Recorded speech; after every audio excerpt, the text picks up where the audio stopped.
Shalom, bendiciones a todos los hermanos que se conectan en algo nuevo para ti en Teshuvah TV.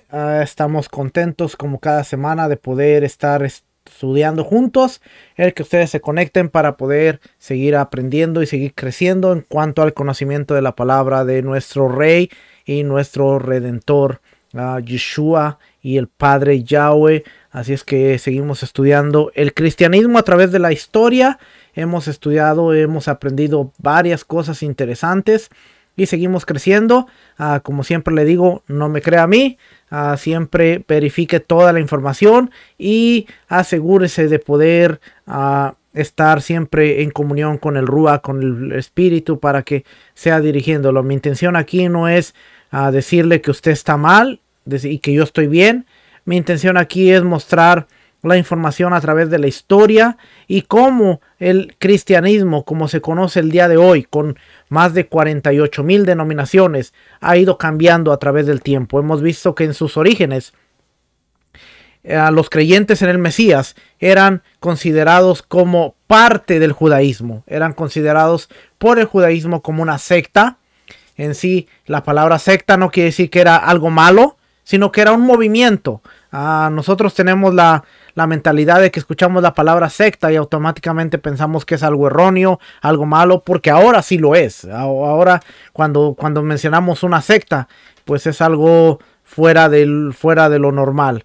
Pero los seguidores en Yeshua eran parte del movimiento, eran reconocidos como judíos, eran reconocidos por el judaísmo como parte de ellos. Simplemente la única diferencia es que ellos creían que Yeshua era el Mesías, el Redentor de Israel, que había venido y que había llegado a cumplir la promesa del Padre. Así es que, y esa era la única diferencia. Pero hacían todo lo demás, igual que el judaísmo. Hacían Shabbat, hacían las fiestas, celebraban las fiestas, no tenían Navidad, no tenían 14 de febrero, no tenían Día de la Madre, no tenían Día del Padre y no tenían todas las otras celebraciones como ahora sí lo tiene el cristianismo. ¿Qué pasó? Bueno, a través de la historia vamos a ir viendo todo eso y espero que usted se quede conmigo hasta el día de hoy. Hemos estado viendo fundamentos y cosas del movimiento, los primeros 100, 200 años, las cosas que han estado sucediendo, y a partir de ahí vamos a ver cosas más que han estado pasando y que han estado sucediendo. Así es que vamos a ver por aquí, déjenme ponerle.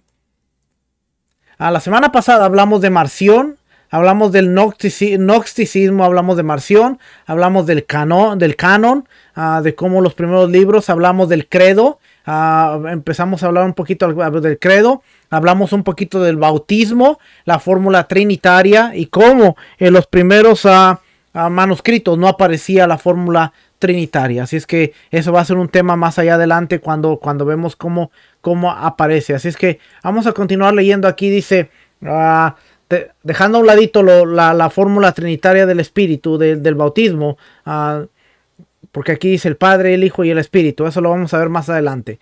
Dice aquí, pero si estudiamos más detenidamente el contenido de este credo, nos percataremos que sus palabras llevan el propósito de rechazar las doctrinas de los gnósticos y sobre todo de Marción. En primer lugar, el Padre recibe el título de Todopoderoso. En el original griego esto quiere decir mucho más que omnipotente. El término griego que aquí se emplea es pantocrator, es decir, soberano o gobernador de todas las cosas. No hay realidad alguna de que fuera del alcance de este Padre. No hay realidad alguna que quede fuera del alcance del poder de este Padre. No se trata como pretenden Marción y los gnósticos, de que hay dos realidades, una espiritual y que sirve a Dios y otra material que se le opone. Este mundo con toda su materialidad es parte de la creación que Dios gobierna, y lo mismo ha de decirse acerca de nuestros propios cuerpos. Si bien solo sobre el Padre solo se dice que es todopoderoso, acerca del Hijo se dice mucho más. Esto se debe a que precisamente en su cristología, que los gnósticos y Marción contrastaban radicalmente con la Iglesia, con la doctrina de la Iglesia. Lo primero que el antiguo símbolo de la fe nos dice acerca de Cristo Jesús, que es Hijo de Dios. Otras versiones antiguas dicen su Hijo, como nuestro credo actual. En todo caso, lo que se está subrayando aquí es que Jesucristo o Yeshua HaMashiach es hijo, no de otro Dios, sino del mismo Padre Todopoderoso. ¿A qué se refiere esta cláusula? Después el credo le ponen el nacimiento de María la Virgen. No está ahí para subrayar el nacimiento virginal, aunque naturalmente tal nacimiento se incluye, sino más bien para asegurar el hecho de que Jesús nació y no descendió del cielo ni apareció repentinamente como un hombre ya maduro, según pretendían varios de los herejes. De igual modo, la referencia a Poncio Pilato no tiene el propósito de culpar al procurador romano por la crucifixión, sino más bien de darle una fecha concreta a lo que se estaba diciendo. Para algunos de los gnósticos, Jesús no era un ser histórico, sino un mito o una alegoría universal. Por esta razón del credo le pone la fecha a la crucifixión bajo Poncio Pilato.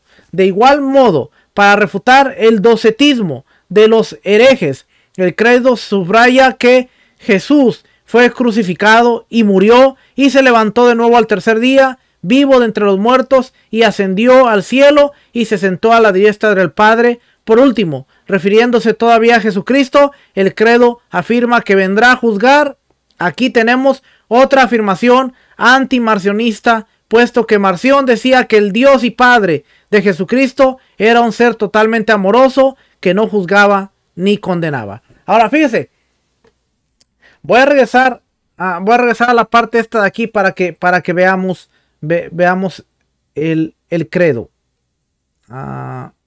¿Dónde está? Ya me pasé.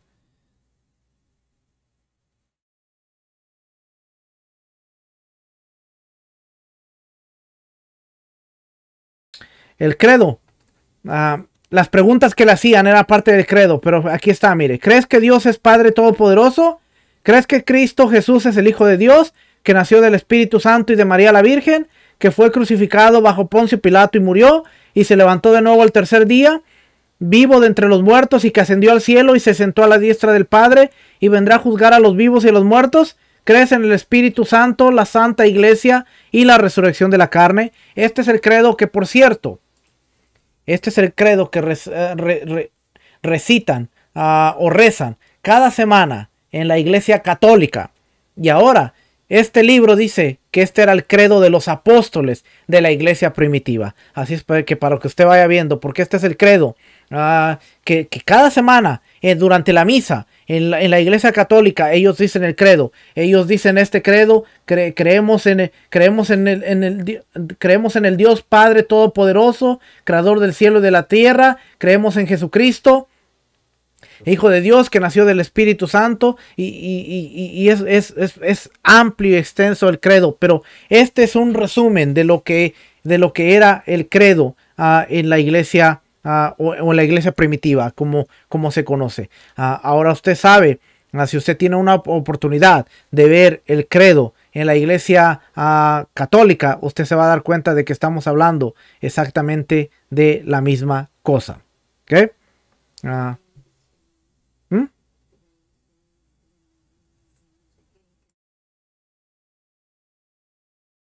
Ya, porque ahí era donde se empezaba, de alguna manera la iglesia empezaba a tomar un rumbo diferente de lo que eran sus raíces. Y ahí es donde vamos a empezar a ver que la iglesia ya entra en lo que es la adoración a la Virgen María, y a todas estas cosas como las vamos a conocer ya más adelante. Así es que quiero ver si le puedo poner.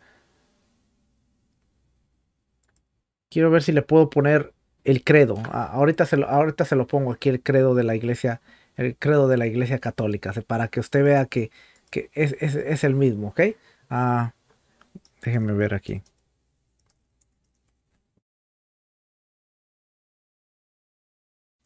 Espérame, no lo tenía considerado, pero ahorita aquí lo buscamos rápido.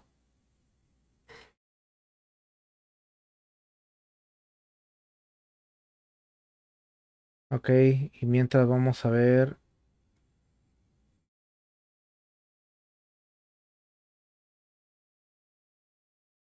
A ver esta imagen, a ver si es esta imagen.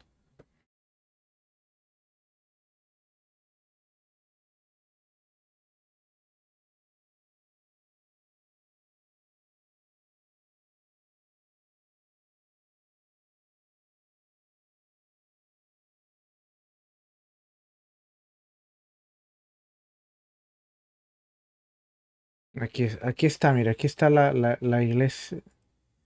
Aquí está el credo de la iglesia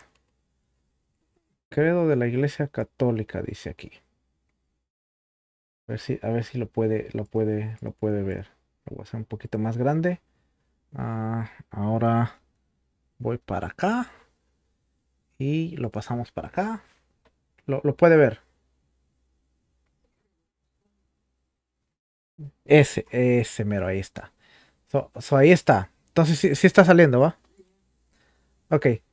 Es el credo apostólico. Pero este es el que rezan todas las semanas en la iglesia católica. Y dice, fíjese lo que dice. Creo en Dios Padre Todopoderoso, Creador del cielo y de la tierra. Creo en Jesucristo, su único Hijo, Señor nuestro, que fue concebido por obra y gracia del Espíritu Santo, nació de Santa María Virgen. Lógicamente aquí ya está acomodado como padeció bajo el poder de Poncio Pilato, fue crucificado, muerto y sepultado, descendió a los infiernos, al tercer día resucitó de entre los muertos, subió a los cielos y está sentado a la diestra de Dios Padre Todopoderoso, desde ahí ha de venir a juzgar a los vivos y a los muertos. Creo en el Espíritu Santo, la Santa Iglesia Católica, la comunión de los santos, el perdón de los pecados, la resurrección de la carne y la vida eterna. Amén. Ese es el credo. Y como estamos viendo aquí en este libro o en este documento, uh, la historia del cristianismo de Justo González, estamos viendo que este era el credo que se creía que tenían los primeros apóstoles. Y antes de hacer bautismo, antes de hacer el bautismo, ellos hacían estas preguntas basado en el credo. ¿Ok? Para que usted vea la cosa, cómo está la cosa aquí. Así es que vamos a ver dónde nos quedamos por aquí. Espérame que esta computadora ya otra vez se quiere parar.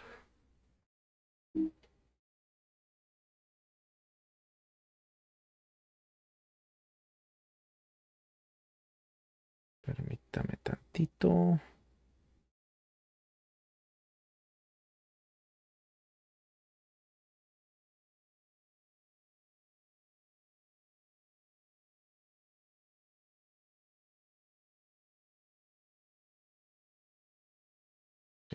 A ver.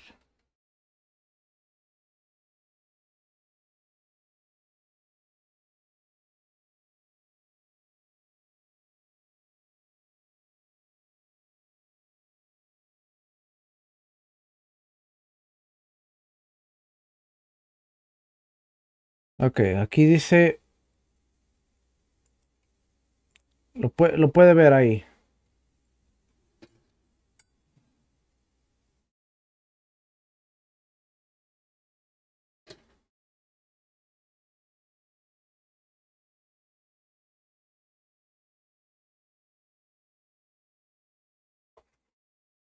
A ver si.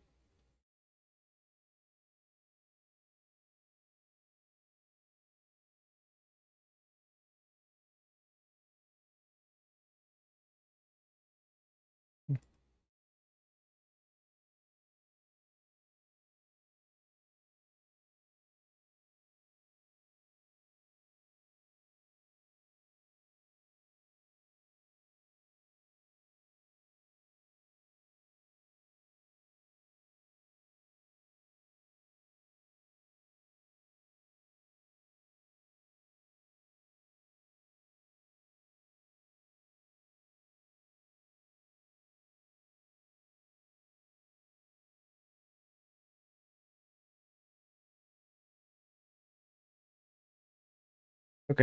ah,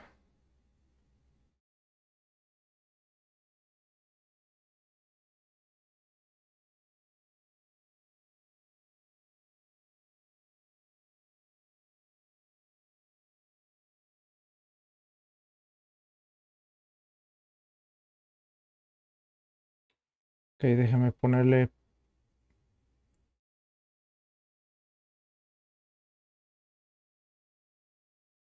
Ahí lo ve. Ok, ok, entonces dice ahí.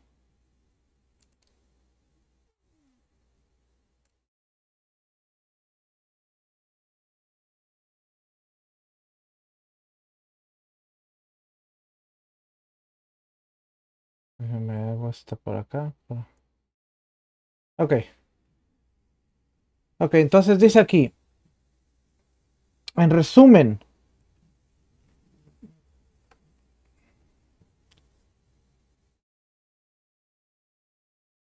Dice, en la cláusula referente al Espíritu Santo aparecen dos frases, ambas dirigidas contra los herejes. La primera es la Santa Iglesia, como veremos en la próxima sección de este capítulo. La amenaza de las herejías llevó a la Iglesia a subrayar su autoridad cada vez más. La Iglesia era, pero acuérdense aquí es la Iglesia católica ahora, la católica romana, por eso dice la Santa Iglesia Católica Romana, es la que está tomando autoridad. Dice, la iglesia era la que había recibido el depósito de la fe. La segunda frase es la resurrección de la carne. Según hemos dicho más arriba, muchos de los herejes pretendían que el cuerpo y todas las cosas físicas eran malas. Frente a tales opiniones, el antiguo credo romano y también el nuestro afirma que la esperanza cristiana no consiste en una vida puramente espiritual, sino que incluye la resurrección del cuerpo. En resumen, ¿se ve mejor así? Se ve mejor así, ¿va? Pero aquí se me fue.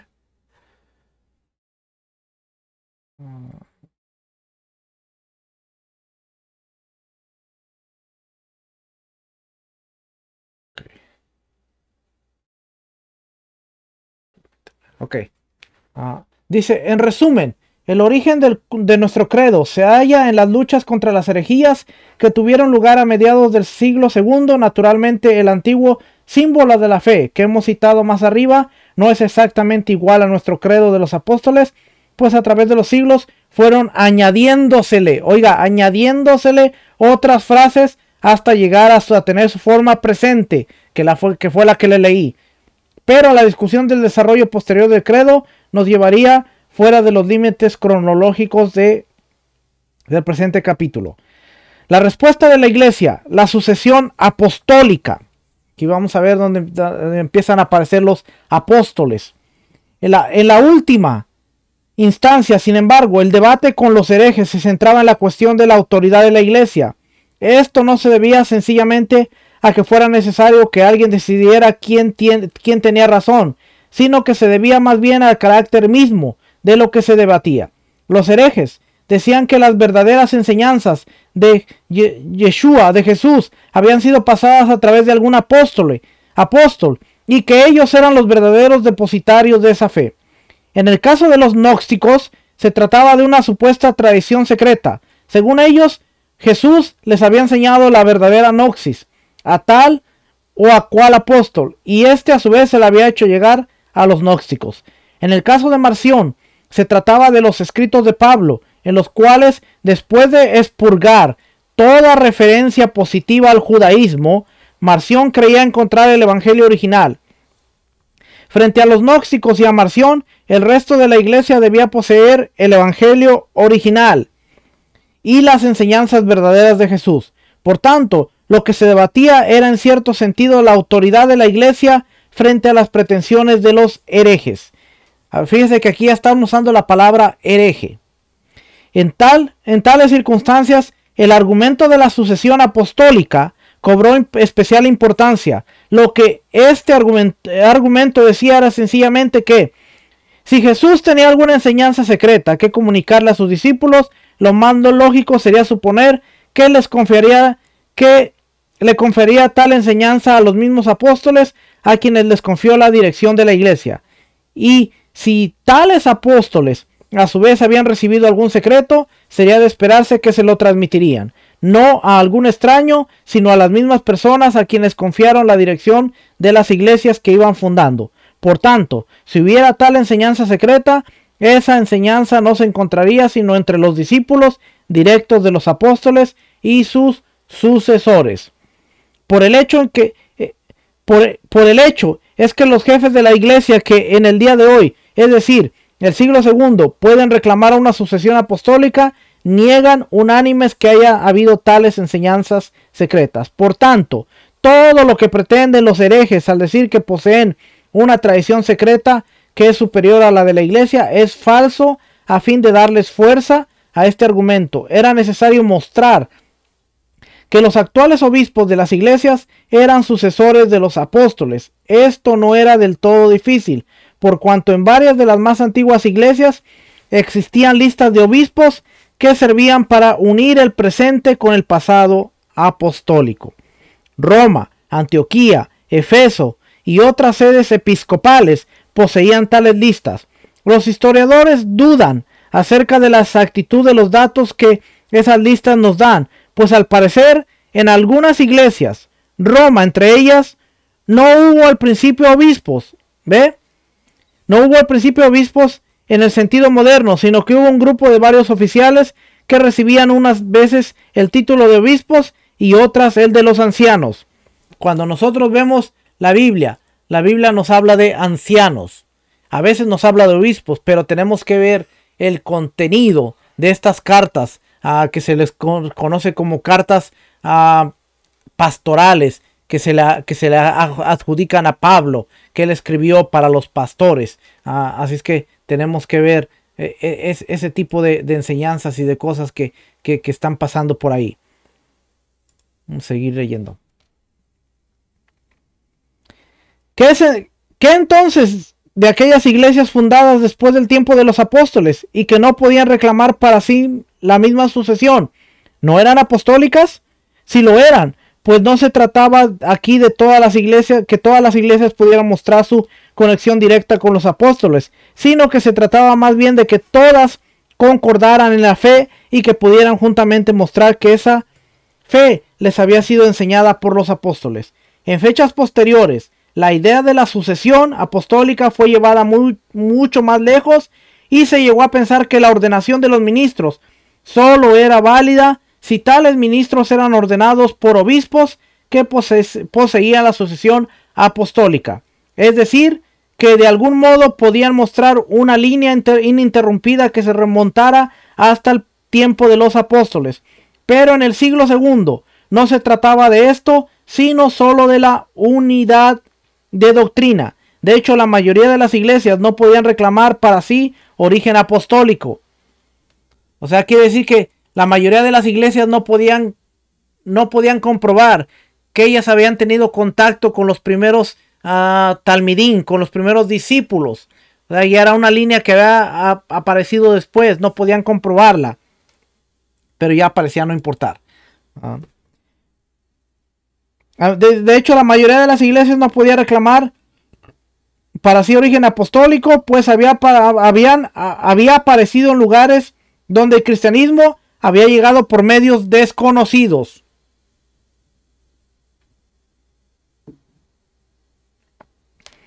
Oiga lo que está diciendo ahí, dice, había llegado por medios desconocidos.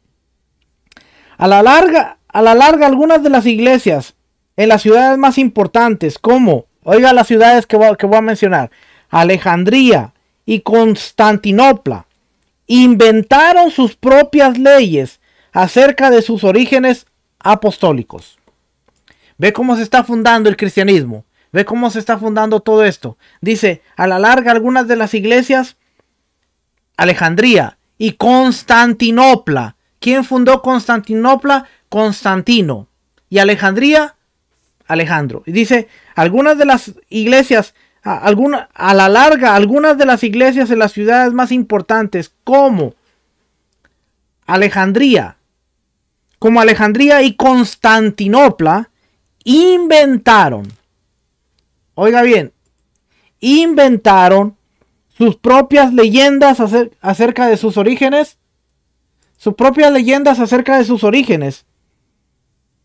apostólicos. Pero por lo pronto, lo importante es sencillamente que todas las iglesias concordasen frente a los gnósticos y a Marción en lo esencial de la fe, y que varias de ellas pudieran mostrar que su propia doctrina era la de los apóstoles, era la que los apóstoles les habían enseñado. Por otra parte, si vemos el origen de la idea de la sucesión apostólica dentro de su propio contexto, veremos que no se trataba de limitar o circunscribir el derecho a pensar o enseñar. Frente a los herejes que decían tener una doctrina secreta que solo ellos conocían, la iglesia señalaba hacia su doctrina abiertamente enseñada por todos desde la época de los apóstoles, y frente a la pretensión de los herejes, en el sentido de que sus enseñanzas se basaban sobre los secretos de tal o cual apóstol, la iglesia apelaba a la doctrina universal de todos los apóstoles. La iglesia católica antigua. Esto es lo que quería decir en sus orígenes la frase iglesia católica. La palabra católica quiere decir universal. Eso quiere decir que la iglesia se formó y la iglesia se llamaba la iglesia católica, que era la iglesia universal. Y hoy sigue siendo la iglesia universal. Hasta este punto, vemos que el cristianismo ahora toma la forma de la iglesia católica, o sea, la iglesia universal. El cristianismo nunca existió como tal. Y no hemos llegado a Constantino todavía. Y ya se le llamaba con la frase la iglesia católica. O sea que la iglesia católica desde su principio no era más que la iglesia universal, donde todos estaban en un conjunto y en un acuerdo. Eso era todo. Ahora decir la iglesia católica es las imágenes, los sacerdotes, la conocemos de una manera distinta. Pero en el segundo siglo, en el año 200, decir la iglesia católica era la iglesia universal, la iglesia donde todos estamos de acuerdo. No se sabía esa, ¿va? Ahora ya se la sabe.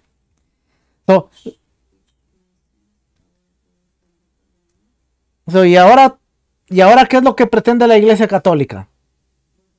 Volver a lo mismo, a tener una misma religión. Una misma religión. Voy a ver si se voltea esto y no me causa problemas. Ok. Ahí mejor, porque si no me estoy volteando aquí para ver. Ok. So, vamos a seguir leyendo. Ok. Espero que haya entendido ese término de la iglesia católica. La iglesia, esto es lo que quería decir en sus orígenes la frase la iglesia católica. La palabra católica quiere decir universal, pero también quiere decir según el todo. En ambos sentidos, frente a los herejes, la iglesia del siglo II comenzó a darse el título de católica. ¿Cómo se llamaba la iglesia de Cristo en el siglo II? La iglesia católica. ¿Cuál era el título que tenía la iglesia? A través de la historia de lo que estamos viendo, la historia del cristianismo, ¿cómo se llamaba la iglesia en el siglo II? Se llamaba la iglesia católica. Y lo dice una fuente cristiana. No lo digo yo. No se enoje conmigo. Yo le estoy leyendo el libro. Si usted lo quiere, se lo doy. A mí me lo han mandado. Mire, a mí me lo han mandado a pedir personas. Y yo le he mandado el libro. ¿Ok? Porque a través del estudio de las personas que nos siguen, a través de YouTube y a través de las redes, nos han mandado a pedir el libro. Y yo se los doy. Lo quiera, ahí está. Mire, yo no lo estoy sacando. A mí no me lo reveló nadie. Se lo estoy sacando de un libro. Así es que si usted lo quiere, yo se lo doy. Mándeme un mensaje, y se lo facilito para que usted lo lea y usted con sus propios ojitos vea las hojas que dicen la iglesia en el segundo. Se lo voy a volver a poner aquí en la pantalla y se lo voy a subrayar, a ver si lo puedo subrayar aquí, a ver si no me equivoco por aquí. Vamos bien. Ahí, a ver si puedo.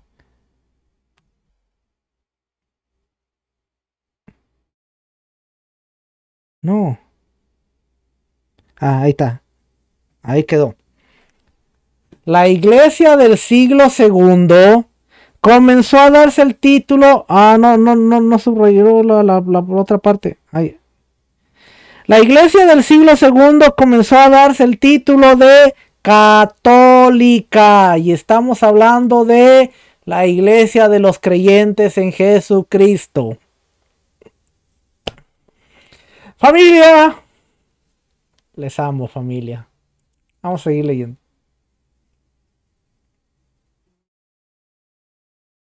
La iglesia cristiana, sí.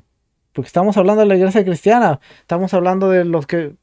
quiere decir que la iglesia pasó el año 100, pasó el año 200. Al año 200, para frenar las herejías y para frenar todo, ellos se empezaron a llamar la iglesia católica. No se llamaba la iglesia cristiana, se llamaba la iglesia católica. Porque católica significa universal, según el todo. Para ellos, en el comienzo era la iglesia universal. Que después fue la iglesia católica que conocemos hasta el año 1000, cuando Lutero y Calvino salen. El protestantismo sale de la iglesia católica. Pero la iglesia católica, o los creyentes en Jesucristo, los que tenían el credo de los apóstoles, que eran los cristianos, se llaman la iglesia católica en el año 200. ¿Okay? No, los que creían en Yeshua estaban separados, porque de alguna manera ellos todavía seguían las fiestas, los mandamientos y todo. Pero estos son los cristianos que aceptaron a Jesús, se alejaron de la Pascua, se alejaron de los mandamientos, se empezaron a alejar de los de comida kosher, y ellos ahora se llamaban la iglesia católica. Que son los cristianos, ¿ok? ¿Ya quedó claro? Ahora estamos igual. Ya le quedó claro aquí a mi esposita. Espero si alguna pregunta ahí póngala ahí. Dice, lo que esto quería decir, oiga, porque aquí viene la explicación para que no se vaya a enojar. Lo que esto quería decir, en primer lugar, que se trataba de la iglesia universal. No tenía nada que ver con imágenes, estatuas y nada de esas cosas todavía. ¿Ok?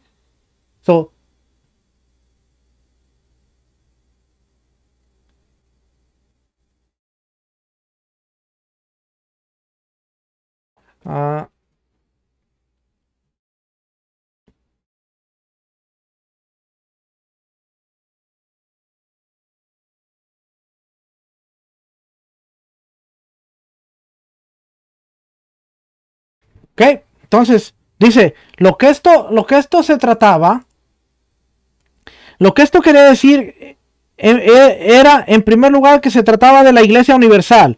No era como el caso de los gnósticos, algún pequeño grupo surgido en Roma o Alejandría, que se limitaba a unos pocos lugares.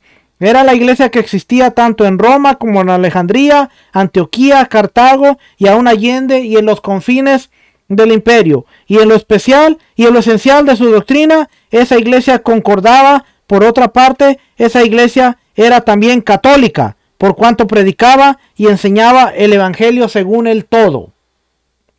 ¿Ve? ¿Por qué se llamaba católica? Porque era universal y porque enseñaba el evangelio del todo.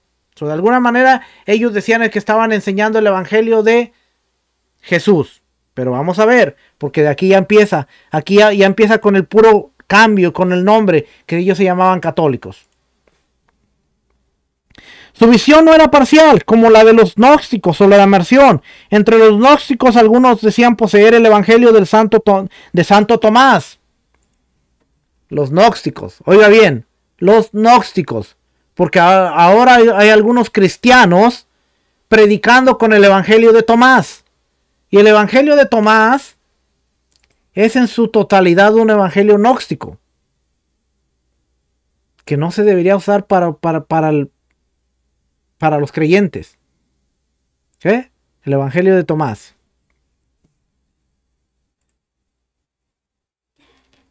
Dice, entre los gnósticos algunos decían poseer el evangelio de Santo Tomás, mientras que otros decían conocer los secretos revelados a Santiago o alguno de los otros apóstoles.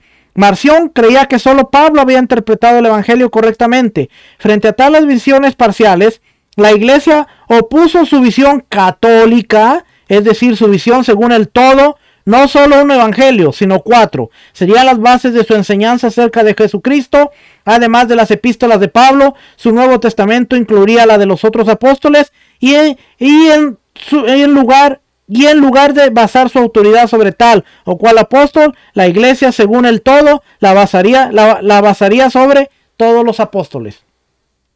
Desde el punto de vista histórico, es importante comprender esto, puesto que muchos interpretan mal el propósito de la iglesia al confeccionar el canon del Nuevo Testamento o al insistir en la sucesión apostólica. Cuando se hizo el canon y cuando primero apareció la doctrina de la sucesión apostólica, lo que se pretendía no era promover una actitud rígida, sino todo lo contrario, es decir, responder a la rigidez de los herejes, cuyas doctrinas no eran según el todo. La iglesia del siglo II estaba consciente de esa multiplicidad de autoridades. 4 evangelios, todos los apóstoles, podrían traer dificultades en cuestión de detalles, pues no todas las autoridades concordaban en todo, pero a ese precio la iglesia prefirió ser según el todo y rechazar la estrechez de los herejes.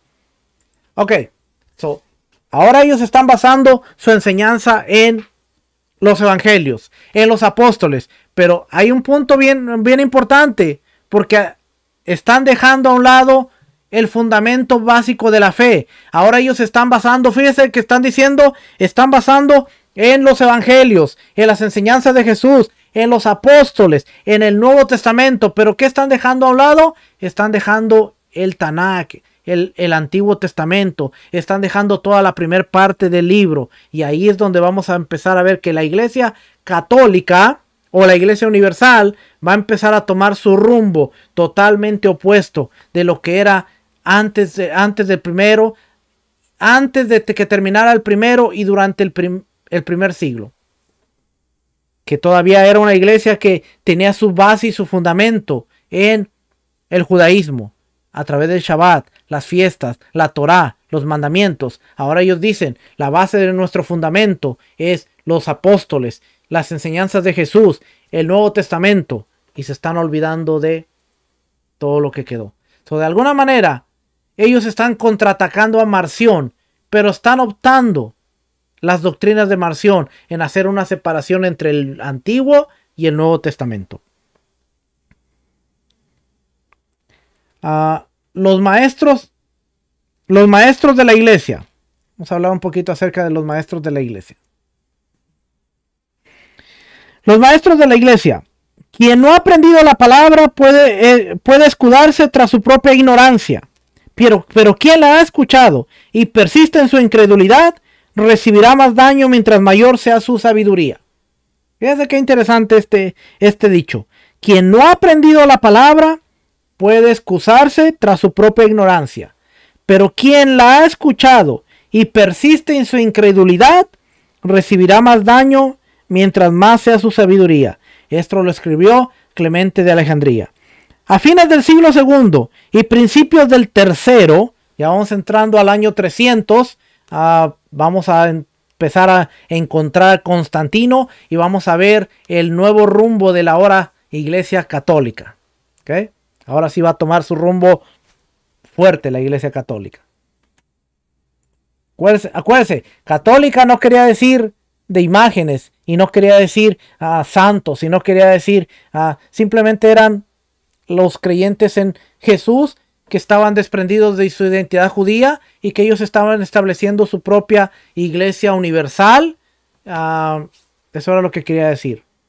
Pero vamos a ver cómo se va transformando. Hasta este punto no vemos que se establezca una iglesia cristiana como tal. Al año 200. Dice, a fines del siglo II y principios del tercero floreció toda una generación de notabilísimos pensadores cristianos. Esto se debió en parte al reto de las herejías que hemos discutido en el capítulo anterior y en algunos casos de otras que mencionaremos según sea necesario en el curso de esta narración y en parte también a que gracias a la obra de Justino y otros como él se iba haciendo más fácil construir puentes entre la fe cristiana y la cultura de la época. Durante los primeros años de la vida de la iglesia, lo que los cristianos escribían se dirigía normalmente hacia algún problema o cuestión específica, y por tanto se nos hace difícil reconstruir la totalidad de su pensamiento. Esto es cierto, por ejemplo, de las epístolas de Pablo. Por ellas sabemos que Pablo era un escritor y pensador de mucha habilidad, y estudiándolas podemos llegar a conocer mucho del pensamiento paulino. Pero cada una de estas epístolas está escrita en circunstancias concretas, y Pablo se dirige a esas circunstancias. Por lo tanto, las epístolas de Pablo no nos dan un cuadro completo de toda la teología paulina. ¿Ve? Siempre que vemos las cartas de Pablo están dirigidas a una circunstancia específica, a un problema. No podemos tomar una carta de Pablo en Efesios y aplicar y hacer una teología, hacer una doctrina de una carta que fue escrita con un problema, con una mentalidad, con un remitente, con algo que estaba pasando, y Pablo está hablándoles específicamente a cada una de estas ciudades. Y por eso dice, aún este autor dice, las epístolas de Pablo no nos dan un cuadro completo de toda la teología paulina. Sabemos, por ejemplo, lo que Pablo pensaba acerca de la resurrección, porque en la iglesia de Corinto habla ciertas dudas al respecto, y el apóstol trató de responder a esas dudas, pero acerca de muchas otras cuestiones no nos es posible conocer el pensamiento de Pablo, sencillamente porque el apóstol nunca tuvo ocasión de discutirlas en sus cartas. Lo mismo es cierto de todos los escritos cristianos del siglo I y de la primera mitad del segundo. Las epístolas de Ignacio no nos ofrecen preciosos panoramas de su visión del martirio, pero fueron escritas durante un periodo de no más de 2 semanas, y por tanto sería injusto esperar encontrar en ellas toda una exposición de la fe cristiana. Pero durante la segunda mitad del siglo II, ante el reto de los gnósticos y de Marción, fue necesario que algunos cristianos trataran acerca de la totalidad de la fe cristiana. En efecto, podría decirse que los gnósticos fueron los primeros teólogos que trataron de sistematizar toda la doctrina cristiana. ¿Quiénes? Los gnósticos.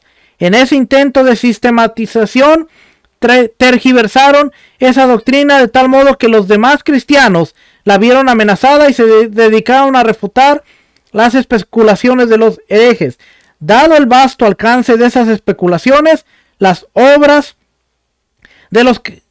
que los cristianos escribieron contra ellos tuvieron que tener el mismo alcance, y así surgieron los primeros escritos que nos dan una idea de la totalidad de la teología cristiana en los primeros siglos.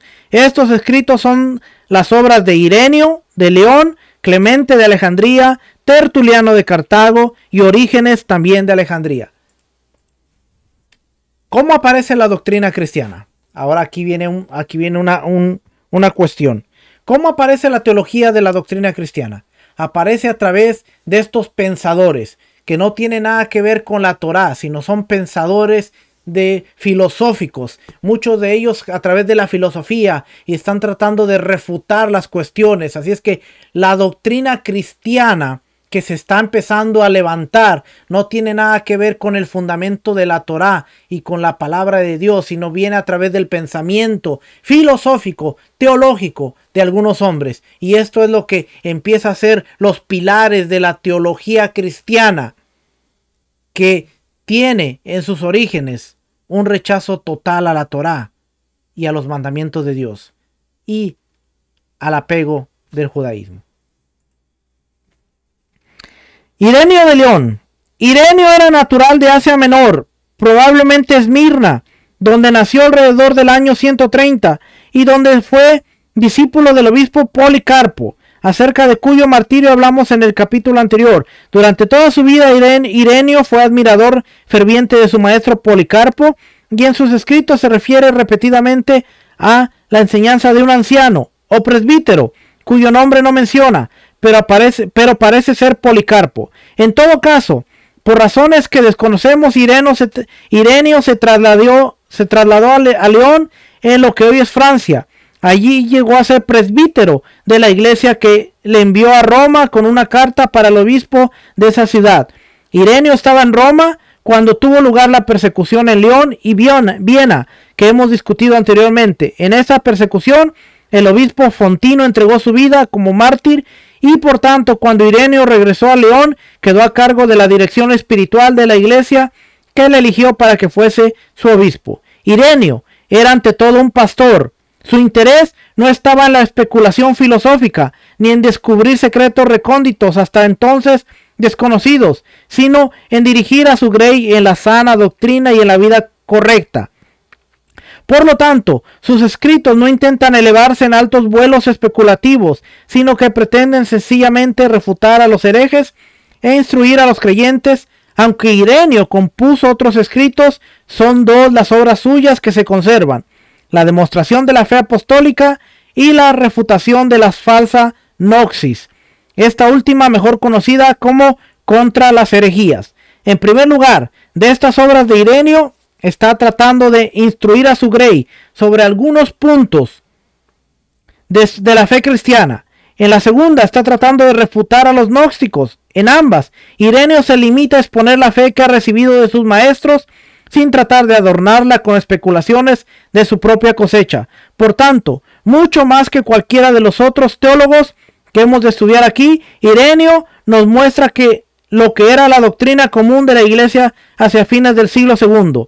De igual modo que Ireneo es ante todo pastor, él mismo concibe a Dios como un pastor. Dios es un ser amante que crea al mundo y a la humanidad, no por necesidad ni por error como pretendían los gnósticos, sino por razón de su propio deseo de tener una creación a la cual amar y a la cual dirigir como el pastor. Dirige a la grey hacia el redil. Desde esta perspectiva, toda la historia aparece como el proceso mediante el cual el divino pastor va dirigiendo a su creación hacia la consumación final.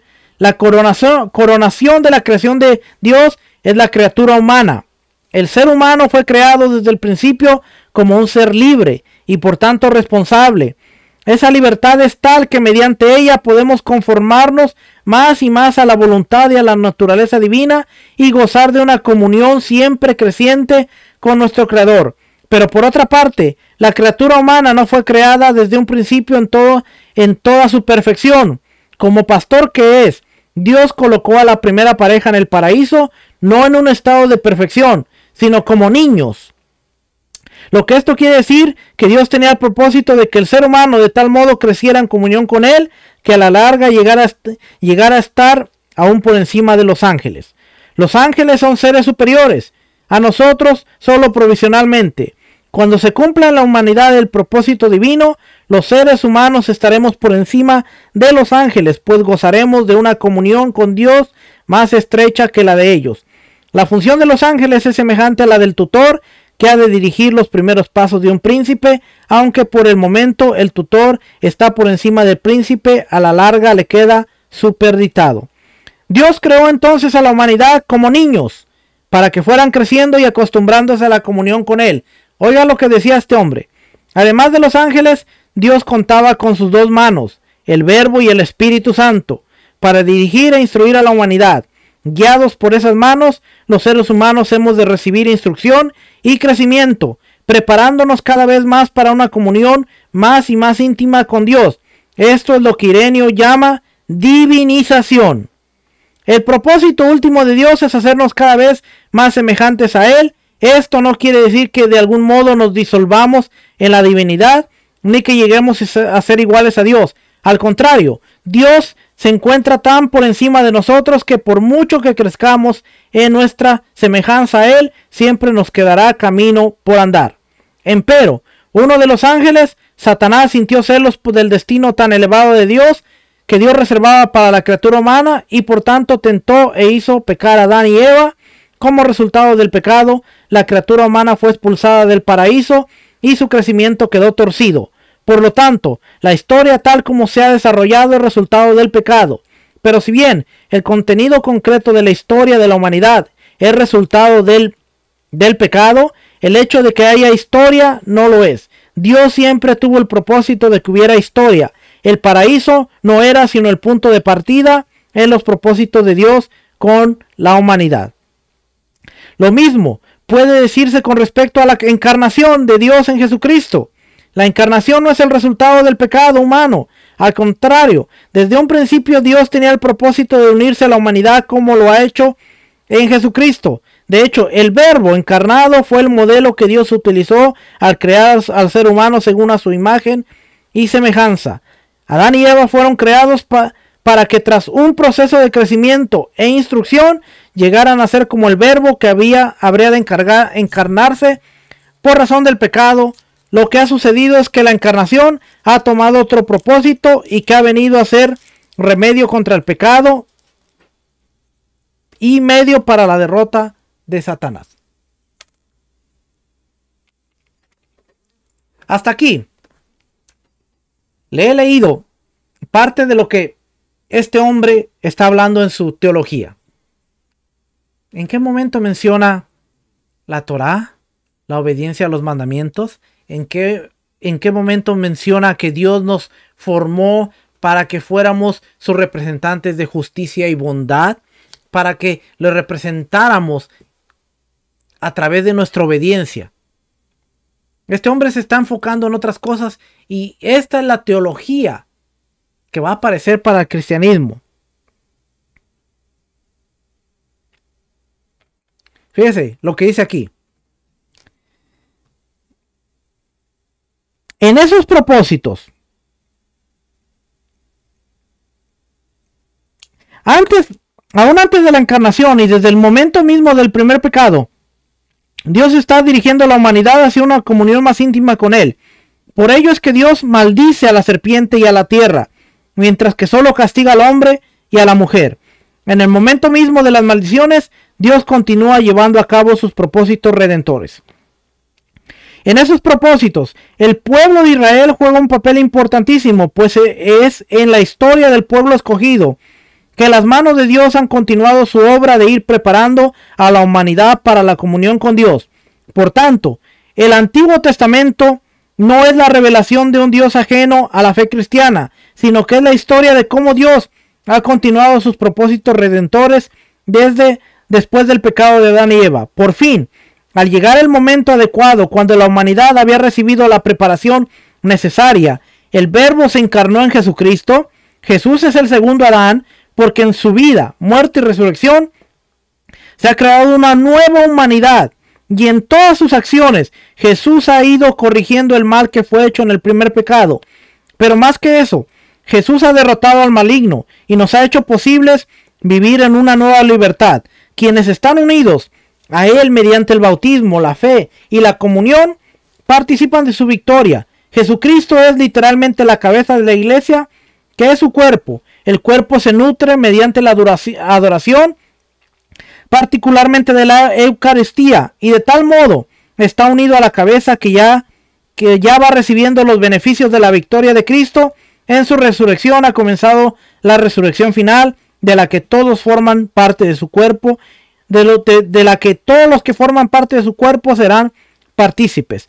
Cuando llegue la consumación final y el reino de Dios se establezca, esto no querrá decir que la tarea de Dios como pastor habrá terminado. Al contrario, la humanidad redimida continuará creciendo en comunión con Dios y el proceso de divinación continuará por toda la eternidad, llevándonos siempre más cerca de Dios.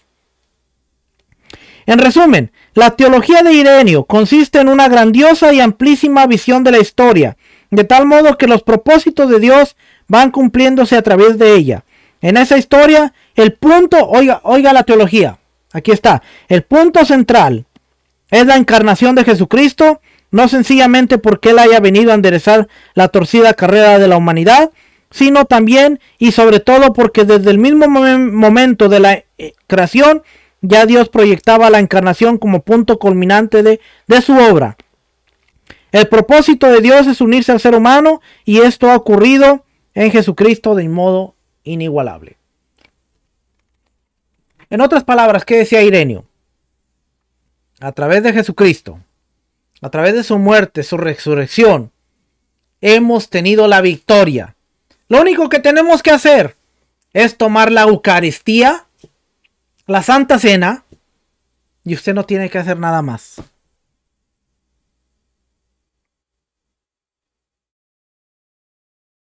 No tiene que obedecer Torá, no tiene que obedecer mandamientos, no tiene que hacer nada, porque ya Dios lo hizo todo por usted. ¿Le suena parecido? ¿Le suena algo que se sigue predicando hasta el día de hoy? ¿Le suena algo? Él fue el primer teólogo, acuérdese. La teología apareció a través de este hombre. Fue uno de los primeros. Clemente de Alejandría. Muy distintos son los intereses y la teología de Clemente de Alejandría. Al parecer, Clemente era natural de Atenas, un griego, de Grecia. La ciudad que durante siglos había sido famosa por sus filósofos. Sus padres eran paganos, pero el joven Clemente se convirtió de algún modo que desconocemos y se lanzó entonces en búsqueda de quien pudiese enseñarle más acerca del cristianismo.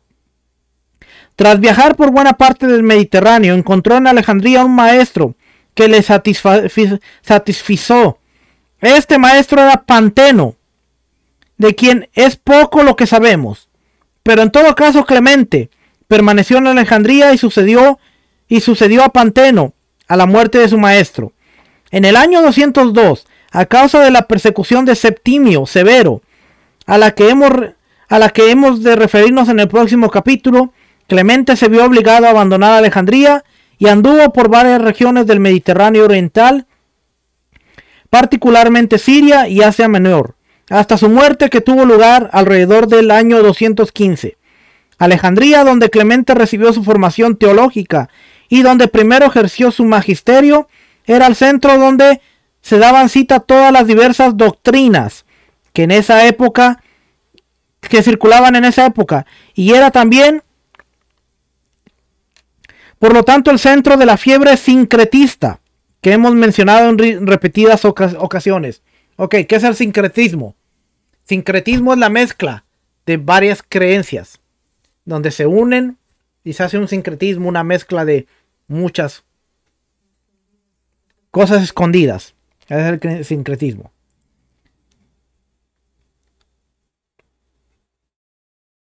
Acerca de eso tenemos un testimonio interesantísimo en lo que el emperador Adriano le escribe a su cuñado, el cónsul Serviano, acerca de el Egipto cuya capital era Alejandría. Queridísimo Serviano, el Egipto que tanto me alababas me parece ser ligero, vacilante, mariposeador, entre los rumores de cada momento. Los que adoran a Serapis son cristianos. Oiga, Serapis era un dios egipcio. Y este Adriano es el emperador romano. Y él le escribe a su cuñado y le dice: los que adoran a Serapis son cristianos, y los que se dan el título de obispos de Cristo son devotos de Serapis. No hay jefe de la sinagoga de los judíos, ni samaritano, ni presbiterio cristiano, que no sea también numerólogo, adivino y saltimbaquín. Son gente altamente sediciosa, vana e injuriosa, y su ciudad es opulenta, rica, fecunda. En ella nadie está ocioso. Unos soplan vidrio y otros fabrican papel, y todos parecen ser tejedores de lino o tener algún oficio. Tienen trabajo los gotosos, los mutilados, los ciegos y hasta los inválidos. El único Dios de todos ellos es el dinero, a quien adoran los cristianos, los judíos y toda clase de gente. Por el resto de la carta de Adriano sabemos que estaba enojado con los alejandrinos, y por ello todo lo que había visto en aquella ciudad le parecía mal. Hasta el hecho de que todos estuvieran ocupados le daba ocasión para criticar la vida de los alejandrinos. Pero aún descontando la mala voluntad del emperador, esta carta nos da la impresión de una ciudad rica, con gran actividad comercial e intelectual, en la que por tanto se mezclaban y confundían toda suerte de doctrinas. Y aquí es donde nació, se formó y creció el gran teólogo cristiano Clemente de Alejandría. ¿Qué ambiente, va? Es el padre de la iglesia. Por otra parte, Adriano no menciona las verdaderas glorias de Alejandría, además de su faro, que era una de las 7 maravillas de la antigüedad. Alejandría contaba con su famosísima biblioteca, y con su museo o templo de las musas, es decir, algo así como una universidad. Ahí se daban cita a los más distinguidos pensadores del momento. Y por tanto Alejandría era conocida en todo el imperio como el centro de la vida intelectual del Mediterráneo. Fue en esa ciudad que Clemente halló a Panteno y formó su teología. Por tanto, no ha de extrañarnos el que su propio pensamiento muestre notables afinidades hacia el pensamiento filosófico de su época. Además, Clemente no fue pastor como Ireneo, sino maestro y maestro de intelectuales. Por tanto, lo que él busca no es tanto exponer la fe tradicional de la iglesia ni guiar a todo el rebaño de tal modo que evite caer en las redes de la herejía, sino más bien ayudar a quienes buscan las verdades más profundas y convencer a los intelectuales paganos de que el cristianismo no es después de todo la religión absurda que sus enemigos pretenden. En su exhortación a los paganos, Clemente da muestras de su método teológico al apelar a Platón y otros filósofos. Busco conocer a Dios y no solo las obras de Dios. ¿Quién me ayudará en mi búsqueda? ¿Cómo entonces, oh Platón, ha de buscarse a Dios? El propósito de Clemente en este pasaje es mostrarle a sus lectores paganos que buena parte de las doctrinas cristianas encuentran apoyo en las enseñanzas de Platón. ¿Y quién era Platón? Platón era un filósofo griego. Clemente de Alejandría está tratando de mostrarle a sus lectores que las doctrinas cristianas tienen apoyo a las filosofías griegas. Y ahí vemos una mezcla, un sincretismo. Porque, ¿qué tiene que ver Atenas con Jerusalén? ¿Qué tiene que ver la filosofía con la Torá? Clemente de Alejandrino dice, sí, se complementan. Clemente de Alejandría.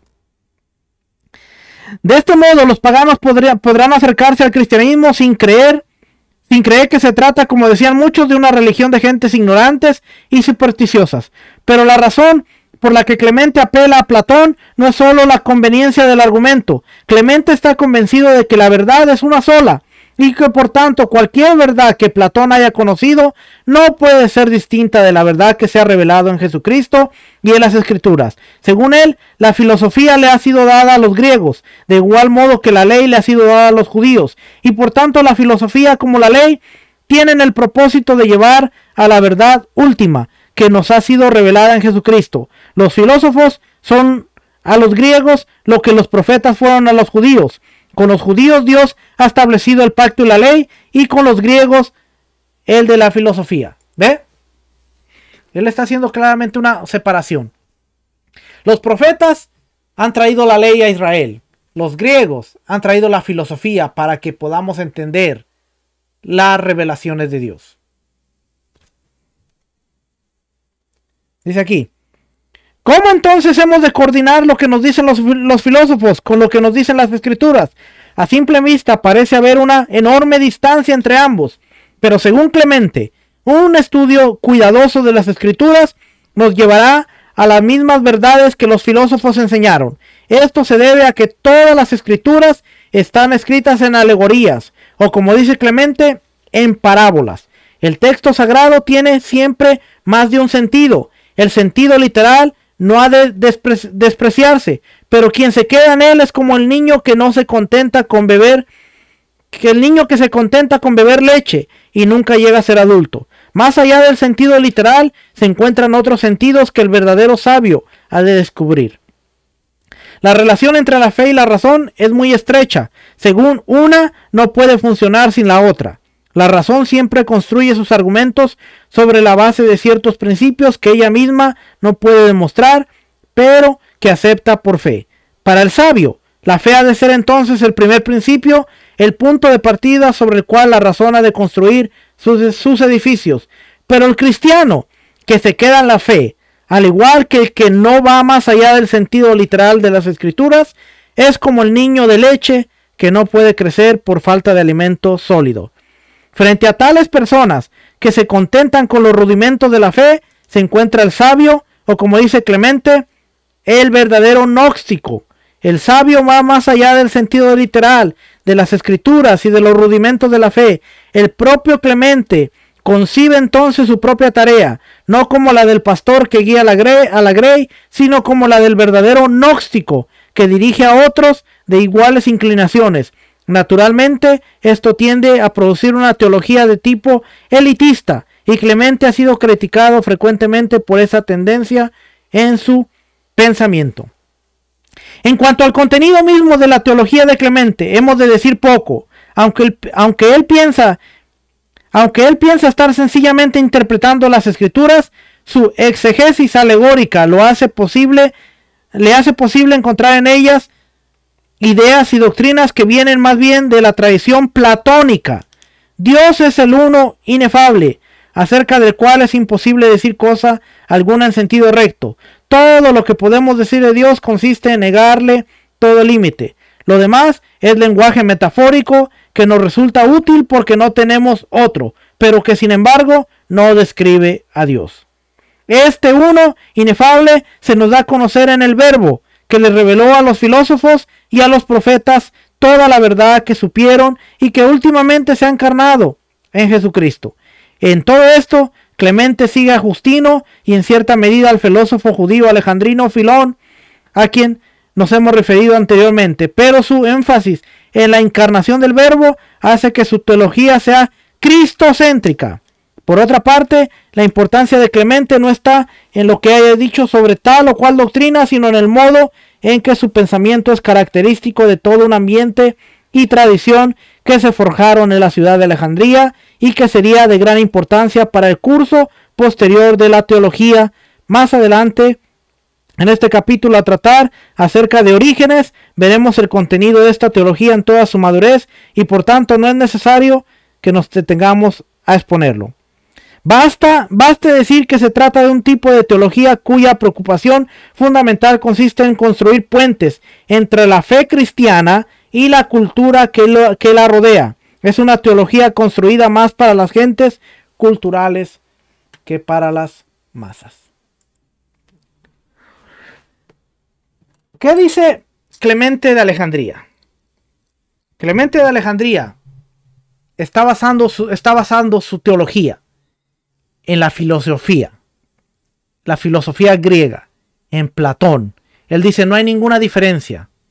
Dios le dio la sabiduría a los filósofos, a los griegos, como le dio la revelación a los profetas. Y por lo tanto, lo que los filósofos griegos hablan debe ser lo mismo que los profetas. Así es que es lo mismo. Y todo llega a cumplirse en la persona de Jesucristo. Clemente de Alejandría, al igual que Ireneo, están basando su teología en lo que está pasando en el momento. Pero ellos no están basando sus doctrinas y sus teologías en cuanto a es la base del evangelio, que es la Torá, el mandamiento dado a Israel, que seamos representantes de su justicia y su bondad. Ellos están trayendo la filosofía, la están amoldeando y están poniendo a Cristo en el medio para que el mensaje sea cristocéntrico.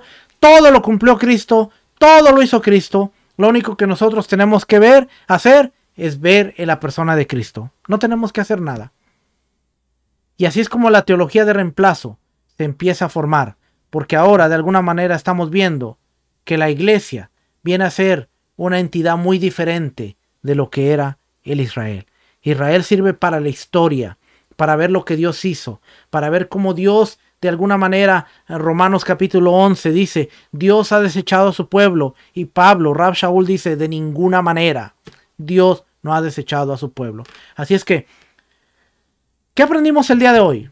Después de tanta información y tanta lectura. Que a los creyentes en el siglo II se les llamaba la Iglesia Católica, la Iglesia Universal, la Iglesia del Todo. Que sus doctrinas estaban basadas en refutar los argumentos de los gnósticos y de Marción, pero que en esas doctrinas estaba envuelto el sincretismo, porque ellos estaban optando filosofías griegas para traerlas, aplicarlas y poder mandar un mensaje revelador. Que cada vez más la doctrina que está optando la iglesia cristiana y la iglesia católica se está alejando de sus bases, que son la Torá y los mandamientos a Dios. Que ellos están basándose en la filosofía. Y acuérdense que los griegos tenían su filosofía basada en los dioses. Hasta ese punto no vemos que la iglesia tenga estatuas, tenga imágenes, tenga santos, pero eso viene ya con el año 300, y ya cuando entremos a ver a Constantino y entremos a ver la liturgia, porque Constantino pone la liturgia de la iglesia, quitándola completamente de toda la conexión que tenga con el judaísmo. Es que, como puede usted ver, ¿qué más le puedo decir?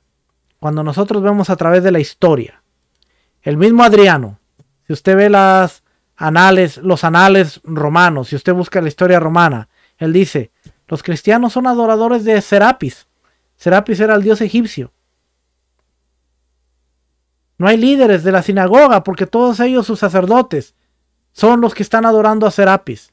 Eso quiere decir que aún ya en el año 200, en medio de estos movimientos, empezamos a ver el sincretismo. Y ese sincretismo se va a hacer aún más fuerte cuando veamos al adorador de Mitras. ¿Quién era Mitras? Mitras era el dios romano, el dios de la guerra. Que uno de sus símbolos era la cruz. Y de repente se aparece un hombre que dice, se me reveló el Señor y dijo, con esta cruz vencerás. Sí, pero esa cruz era de Mitras. Y ese hombre se llama Constantino. Y Constantino viene a darle otro giro a la iglesia que ya venía sufriendo, a la iglesia que ya venía fracturándose, a la iglesia que le pone por insignia la cruz. Y siempre hemos dicho la cruz, la cruz, la cruz. La cruz pertenecía a Mitras, el dios de la guerra. Lo que se le apareció a Constantino no fue la cruz de Cristo, fue la cruz de Mitras. El cristianismo se llenó de sincretismo. Sincretismo es una mezcla, un ocultismo. Y por eso fue tan fácil adoptar tantas cosas como vamos a hacer el 25 de diciembre algo lleno de sincretismo. ¿Por qué? Porque en este día cumplen año la mayoría de todos los dioses. Vamos a hacerlo a través del sincretismo y decir en este año nació Jesús. Y a través de adorar a Jesús, adoramos a todos los dioses. Pero no, estamos adorando al niño. Y estamos adorando. Y cantamos Happy Birthday Jesus. Feliz cumpleaños. Te amo Jesús porque naciste. Y como diría un loco por ahí, lo importante no es la fecha. Lo importante es que Jesús nació en nuestro corazón. Y el Señor me dijo, así no es la cosa. Ese loco fui yo, por cierto. Familia, tenemos tantas cosas por aprender. Como usted puede darse cuenta, estamos hablando cosas muy por la superficie, muy por encima. Pero ya para acá se me fue el este. Pero mire, todavía tenemos Tertuliano, vamos a hablar algo acerca de Tertuliano. Es mucha lectura, pero créame que a través de todo esto estamos viendo las doctrinas básicas sobre la cual se formó la fe cristiana. Orígenes de Alejandría, ese es otro también que viene de Orígenes. No son los Orígenes, era el nombre, él se llamaba Orígenes y viene de Alejandría. Y vamos a ver, déjenme ver si no está el título por aquí. No puedo encontrar el título por aquí. Pero después vamos a ver Constantino. Y cuando entremos a Constantino, le voy a hablar un poquito acerca de Mitras. Porque es importante conocer Mitras. Porque Constantino se llamó el obispo, el primer santo pontífice, papa de la Iglesia Católica. Y él dijo, de aquí en adelante así es como se va a hacer el servicio. Y después viene el latín, y después viene tanta cosa, y después viene cosas más que vamos a estar hablando la próxima semana. Acompáñenos, siga aprendiendo junto con nosotros.